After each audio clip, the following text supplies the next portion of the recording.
Welcome back to the Phone Transformer.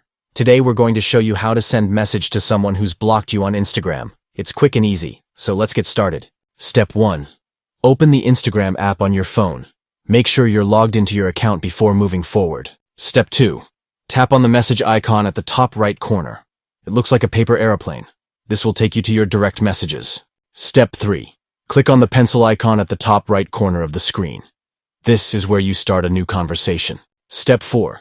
Select the option to create a new group. Group chats allow multiple people to be added, including the person who blocked you. Step 5. Add yourself to the group first. You'll need at least 2 people to create a group, so start with your own account. Step 6. Now add the person who has blocked you to the group. Even if they've blocked you, you can still include them in a group chat. Step 7. Click on Chat to create the group.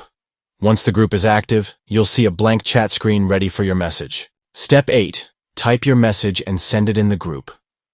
The person who blocked you will still receive this message since it's part of a group. And that's it. Thanks for watching, and please subscribe to the channel.